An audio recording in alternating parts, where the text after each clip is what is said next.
What's up, you guys? Famous Ashley Grant here, and welcome to More Movement, Please. We've made it to the final episode of my 3-part series with the one and only, the fabulous, the myth, the legend, Rhonda Good. She's my fitness instructor, and even though she kind of gagged at me saying this, she's my inspiration.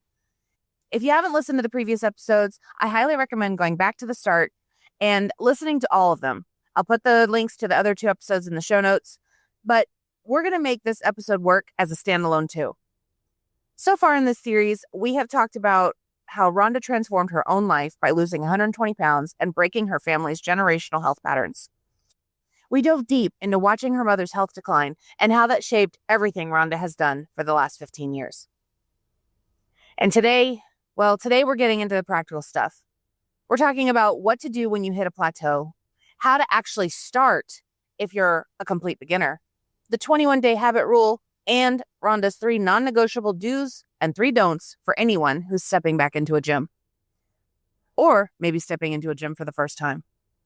We're also going to tackle the big mindset shift. How do you stop seeing exercise as punishment and start seeing it as peace? Oh, and Rhonda's going to tell you straight up, if you're not having fun, you're in the wrong place. Period. This is it, you guys, the final episode, so let's finish strong. Let's get into it. Well, speaking of gaining, you had posted that your body gets used to everything you do when you work out, and at some point you're going to need to change it up. So when people hit a plateau, what should they do about it? Well, unfortunately, sometimes like the best thing that they could do is work out at a different time. And when you're retired and you only come in the morning, you're not going to come at night. No. So it's hard for some people because you really should switch your work. I mean, I try to switch up workouts as much as possible. Yeah. I mean, try. But at the same time, there's only so many things you can do. Yeah. So, I try to keep things varied as much as we can.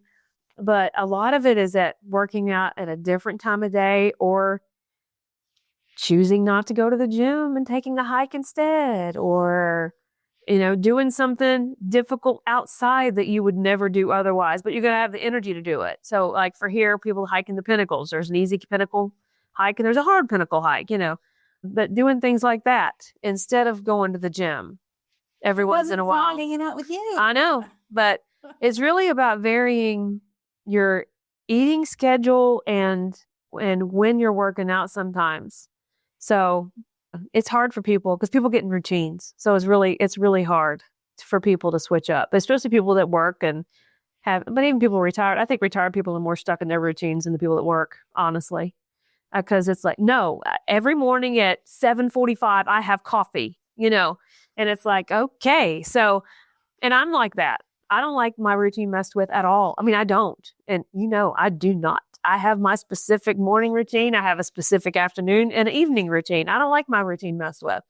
And when I wasn't as old as I am now, occasionally I would take the extra walk just so around the park and, but just breaking it up a little bit sometimes. And even, you don't always have to carry big weights. I mean, I used to tell people all the time when they were trying to just start in fitness and, well, I don't have time to go to the gym, whatever. It's like, well, do you walk? Well, I just started walking. Okay, well, start walking and then add some wrist weights to your walk. I don't tell people to add ankle weights very often because ankles and knees, it's one thing if you're 19, but as you get older, they don't really like that weight thing to me added to them. So, but it is hard for people to change up routines. It is. And sometimes it's just a matter of changing what you're eating. And like if you're carb heavy always at lunch and switching it to dinner, which sounds crazy, but your body doesn't know if you do things like that. Like sometimes I eat a salad at night and it's like, oh, but that's the surprise. And you will hear people too. And I did find it to be true. I don't do it anymore because I just don't enjoy it. But you will hear people say that have been working out forever. And like there are some people that really go into that, 80% clean diet thing and 20%. It's not me. But they would have like their cheat meal on the weekend and they would go eat garbage and notice that they would take weight off from doing it, which sounds crazy, but it is true. I mean, any kind of thing you do that switches up what your body is used to, whether that's food or working out, a lot of times, not always, you'll notice that you'll drop weight. Yeah. Just, it's weird. But you also have to know that you're going to fluctuate. Yeah. Everybody does. Got to make your body confused. Yeah. So you kind of already touched on this, but if someone was starting from zero and they're overweight, they have health issues, they're intimidated, whatever, what would you say step one is? I think step one for most people is still to go to the gym, which sounds really intimidating. But unless you're going in they exist. We have one here in town. Unless you're going to like the muscle gyms, most gyms are filled with pretty average looking folks. There's not, it doesn't mean you're not going to be intimidated, but for the most part, when you walk in a gym, people around you are going to introduce themselves. Hi, nice to meet you. What's your name? And they're going to tell you the equipment you need for the class, if I'm not there yet. And they're going to suggest to you that, if just do what you can. That's what they'll always say to you. That's what I'll say to you. Just do what you can. But whatever you do when you start is better than sitting on the couch at home. Or they'll tell you need a different class. Yeah. Like what happened to me. Yeah. Yeah. But it's hard to start. But you have to be determined that you're going to do it for you, because it's never for anyone but you. And when it is, it doesn't work. That's right. Yeah. I know we've been taking a little bit of time, and I'm trying to respect your time, so I might have to bring you back on for more. But in 2018, you said 21 days is a habit. Try working out for 21 days in a row and see if you stop. Is that still your recommendation for people? Oh, yeah, because that's just science. And there's books all about that, right? That if you do anything for 21 days. Books? You don't read books. Yeah, I know, I don't. But yeah, if you do anything for 21 days, that makes it a habit. No. So, yeah. Okay. Yeah. In January 2020, you shared your comprehensive do's and don'ts list. You shared you do have to show up even when you don't feel like it. You don't have to buy specific clothes for the gym. If you could give listeners just 3 non-negotiable do's and 3 don'ts, what would they be? Oh, do go to the gym in clothes you're comfortable in. Comfortable to sweat in, comfortable to move in. Don't worry about what you look like. Nobody's there to look cute. People are there to work. And don't worry about what you look like in the mirror if you're in a class. No one's looking at you but you. Everyone else is looking at me. So you're not the focus. You may think you're the focus, especially if you're new, but you're really not. Really not. So do take water to the gym and be prepared to sweat. I mean, if you have not been moving, and some people naturally just don't sweat. I think those are the weirdest people ever. And I kind of am envious of them, actually. But I know I have like 2 of them. I'm like, y'all, I'm just drenched. But be prepared to sweat and have water, because you don't want to get dehydrated and get lightheaded while you're working out. And it does happen, especially people starting, you've never done it. So, and do focus on the small things that you can change first, like especially with diet, the little things. So everyone has their really bad habits or a bad habit. So whether that's eating, I had someone once that told me that they had nachos every night in their toaster oven. And because we were having a discussion about the fact that they were pre-diabetic and in their 30s, and they were coming to the gym, but they weren't seeing a lot of results. And I said, well, what's your thing? Everybody has their thing, whether it's a bowl of ice cream at night, like everybody has their thing. And they said, I have nachos every night. And I said, well, perhaps you could consider maybe nachos 3 times a week. Drop it back. Pick days, I'm willing to do that. Well, then you're probably not going to see any changes. I mean, you've got to make some small steps. That's probably why I'm so anti going no sugar, no carbs. It has to be things that are livable. And for most people, that's not livable. Yeah. It's just not.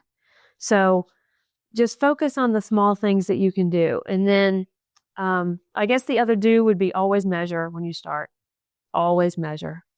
Yeah. And stay away from the scale, because the scale will really upset you. It'll make you cry. Yeah, it will. And as you gain muscle, you do indeed gain pounds when you gain muscle. And your body just fluctuates and changes. So, yeah, wear comfortable things. show up and focus on the small things you can do. Don't compare yourself to other people.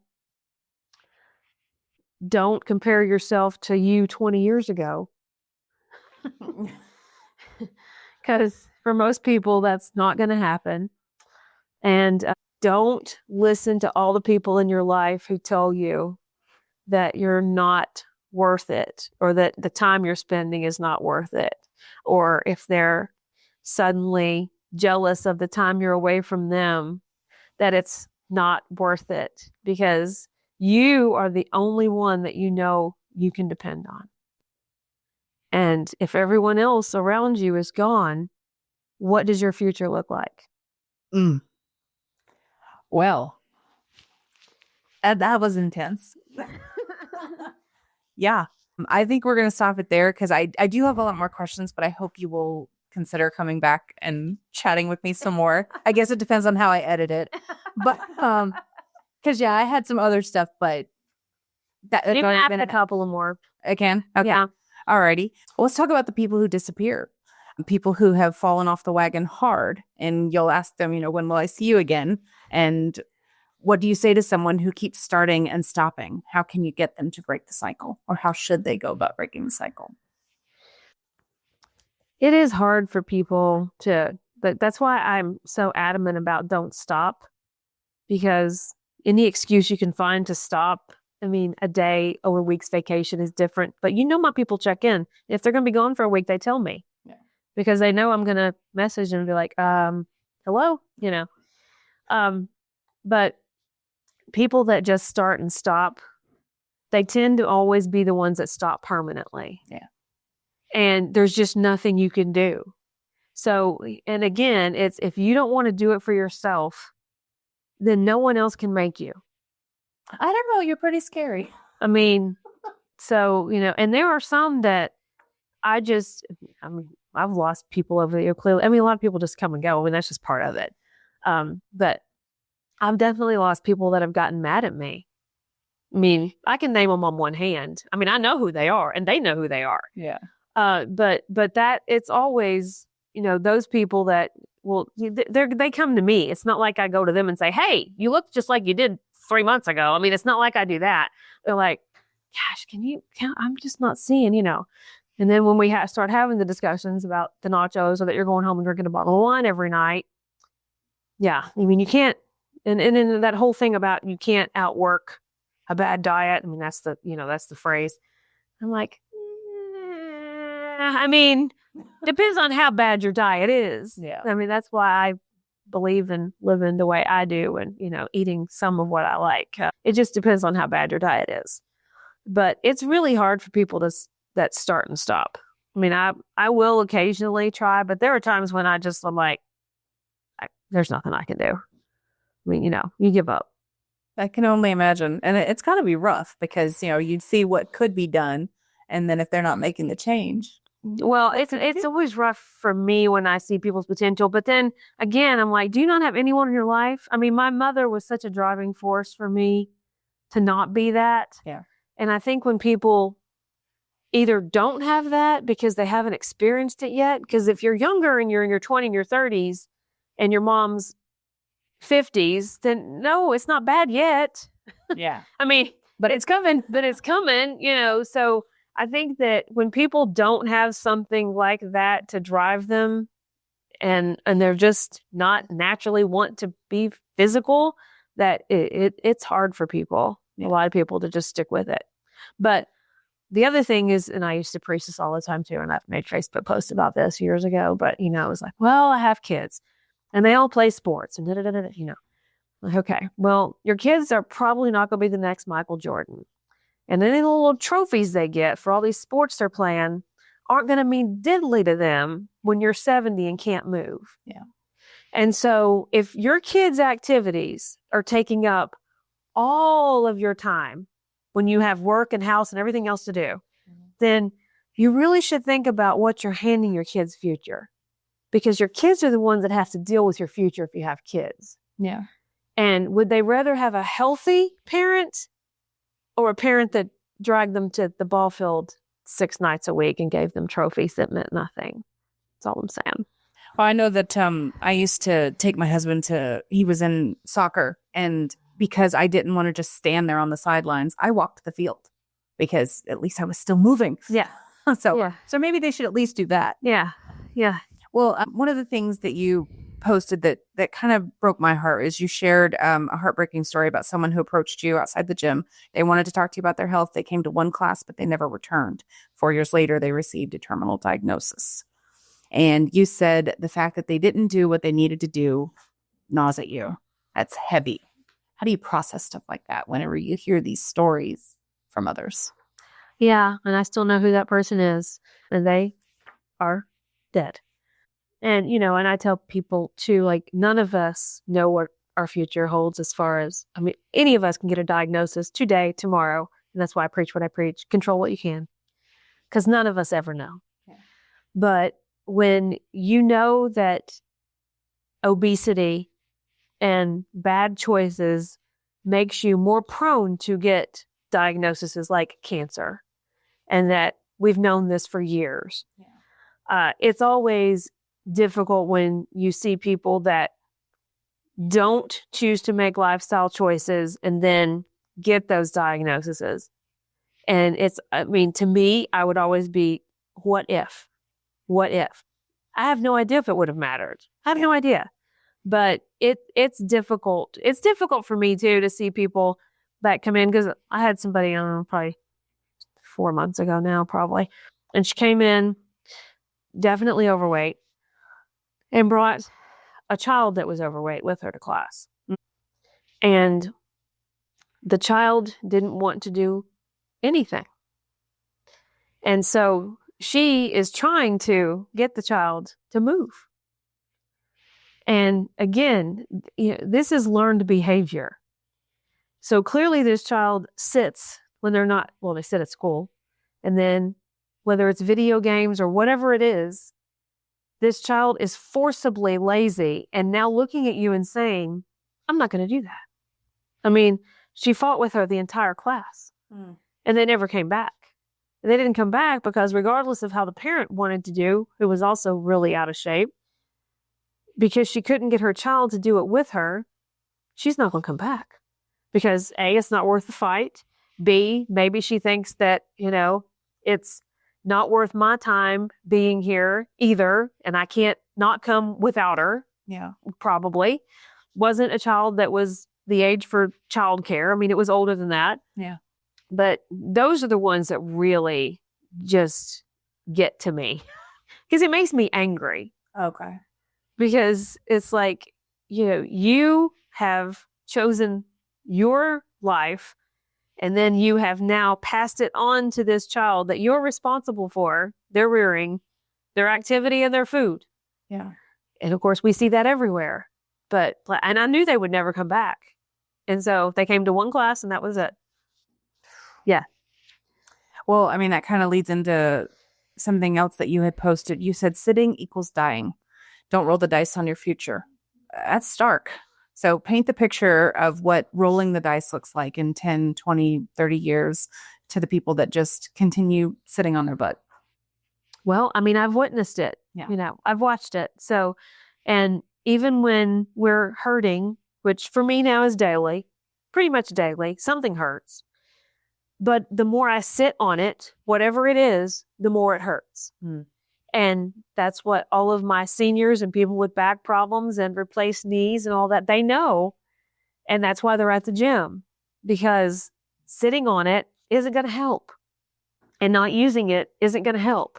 So regardless of what ailments you have or don't have, your body was meant to move. Yeah. That's why society is where it's at now versus years ago when everybody had physical jobs. Like getting up and changing the TV without a remote. Everything has become automated. Yeah. And we look like it. Seen in Wall-E. Yeah. You've seen Wall-E, yes? We are, we are definitely a product of an automated society where anything that you ask someone to do, they're like put out. Yeah. like I have to get up? What? So, again, any of us could receive a terminal diagnosis at any time. I mean, we cannot ever predict what we're going to see or face. Yeah. But that's why I'm adamant about control what you can, because we know that obesity and diabetes and all of those things lead to other ailments or immobility, period. And once you're immobile and you lose muscle mass and muscle tone, same thing for people that like break a hip in their 70s and end up in a hospital bed. And then they end up usually a lot of times in a nursing home because muscles atrophy. Yeah. So I don't care what age you are, if you're sitting all the time and you're not using your body, then eventually you're not going to be able to use it. So you need to start using it. Yeah. Or you'll lose it. Yeah. And that's kind of what started this podcast and why I named it More Movement, Please. It's like, the fact that I was sitting all the time and recognizing that I needed to be moving more. Yeah. And, I guess we'll finish with this, that you've said repeatedly that fitness isn't temporary. This isn't just a temporary thing or phase. It's a lifestyle. You said that it gives you peace and a clear mind in a chaotic world. So for someone who sees exercises as punishment or a chore, how can they shift to seeing it as peace and something that needs to happen? They're not in the right place, period. Okay. If exercise isn't fun, I mean, it's not always good. During the process, it may not always be fun. But my people have fun. They have fun. They have fun with each other. They have fun in class. If it's a chore and you're not having fun, you're in the wrong place. Find another place. Or find another activity. Yeah. Okay. Yeah. Yeah.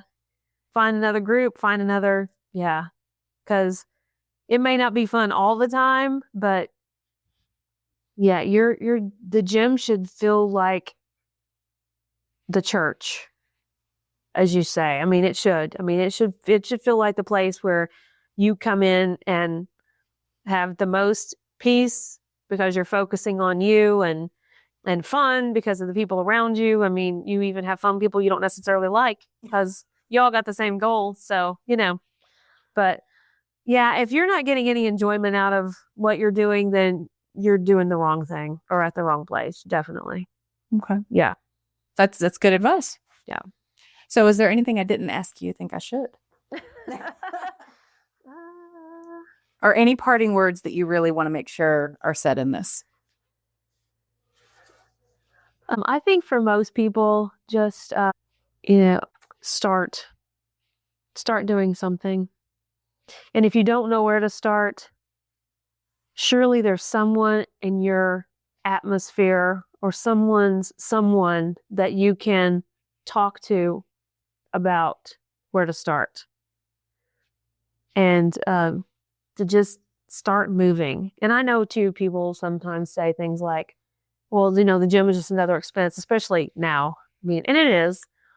And I'd get that people say, well, just stop getting your Starbucks and whatever. And well, not everyone does that sort of thing. I mean, I never really did. I gave up fast food, but I was not drinking expensive coffees and things like that. But most people can find that much money in their budget by giving up something. Yeah. And, gyms don't have to be expensive. Well, yeah, and even the Y has a financial. Oh, yeah, they have financial aid assistance, definitely. But, but gyms don't have to be expensive. And it's definitely not always about the prettiest facility, the newest facility, the most hardcore looking facility. I mean, if you go in a CrossFit facility, you're $125, $150 a month here, which I think is insane, but that's me. But, just start, find some place, get a day pass. And if you walk in and it's not your thing, then, you haven't joined. You don't have a contract or whatever to cancel, membership to cancel. So get a day pass, try some places out. But for most people, group fitness is far more satisfying than trying to do things alone. That's true. I can definitely attest to that. Yeah. Yeah. Well, that's all I've really got for you. I could keep harassing you, but I think we'll stop there. All right. Thank you. Thank you. All right. See ya. See ya. Have a good one. If exercise isn't fun, you're in the wrong place. I mean, mic drop moment, right? That's what I love about Rhonda. She doesn't make fitness complicated. She doesn't tell you that you need expensive equipment or a perfect diet or to look a certain way. With no sugarcoating, she just tells you, show up, wear comfortable clothes, bring water, and find a place where you can have fun with the people that have the same goal. And that thing she said about the gym feeling like church, y'all, that is exactly how I feel when I take her classes. And I have often made the joke that it's where I pray the most. Dear God, please don't let me throw up. Dear God, please don't let me pass out. Dear God, help me get through this last set.